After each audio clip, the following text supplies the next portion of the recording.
फुडली किचन रे आपन स्वागत। ए वीडियो टी देखंतु घर बनातु।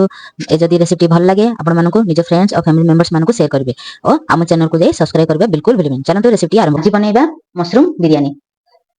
देखंतु कोन कोन इंग्रेडिएंट्स नेछि देखंतु। देखंतु पाळ छतु नेछि आको हल्दी पके भिजे देबे पानी रे। प्याज को छोट छोट काटि देछि देखन स्लाइस करि दी। स्वीट कॉर्न नेछि आउ चिना बादाम नेछि टमाटो दुईटी सुखला लंका दुईटी रसुण 12टी फूल नेछि और जीरा अल्प टिके आउ गोटे कप एक कप रे मापिकी मु गोटे ग्लास चावल नेछि बिरयानी चावल आको भिजे देछि। देखंतु कोन कोन मसला गुडी को नेछि। चलंतु एबे रेसिपी आरंभ करिबा। संग माने मु प्रथमे चावल को सिजेबा पई एडी पानी नै अछि। मु आको 2 मिनिट छाडी देथि बतरिया पई आको भलो भाबे सफा करी हमें बसेबा सिजेबा पई। देखंतु संग माने मु चावल को पके सारिनी। एबे पकेबा लूण। देखंतु केति नेछि। एबे मसला गुडी को पके। एबे पकेबा तेल। गोटे चामच तेल पकेबे। तेल पकेबा द्वारा भात गुडी को लागेनी खुला खुला ही रहइबो तेल पकेबे। चलंतु आको हमें छाड़ देबा। एबे चलंतु मसला बाटिबा। ए गुडी को हमें बाटी देबा।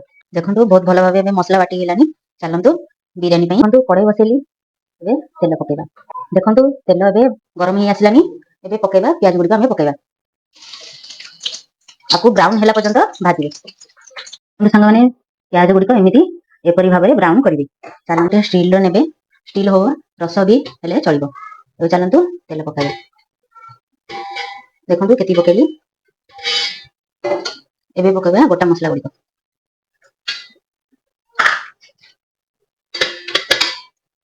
एबे पकेबा पेस्ट।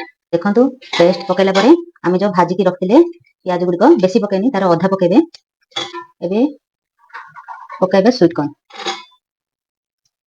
स्वीट कॉर्न पकेली चिना बादाम पकेले। एबे पकेबा छतु। एबे पकेबा स्वाद अनुसार लूण। देखंतु केति लूण पकेजी।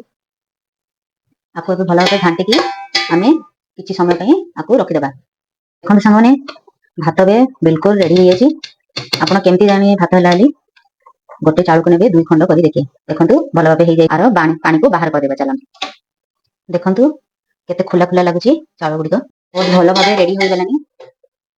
एमती अल्प टिके पानी रखिबे नले तळे लागि जिवो। एबे चारि साइड सब खेळै दियंतु टिके टिके करी। देखंतु भलो भाबे खेळि गेलानी। तापरे पकेबा चावल। देखंतु भात गुडी को बहुत भलो भाबे खेळि पकेछि। एबे पकेबा फूड कलर। देखंतु फूड कलर केमती पकोछि। देखंतु केते भल लागुछि ना। चलंतु आबे टिके हमें गरम मसला टिके पकेबा। खाली एबे प्याज गुडी को जो हम रखिले आ ऊपर पकेबा। सब बडे खेळि की पकेबा। हमर बे बिरयानी बिल्कुल रेडी हे। चलंतु प्लेटिंग करिबा। देखंतु संगने केमती लागुछि। यमी लागुछि ना।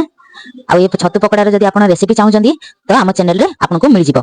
केमती लागिला बे छतु बिरयानी कमेंट करिए और निजो लाइक शेयर सब्सक्राइब करबा बिल्कुल भूलिबेनी। धन्यवाद।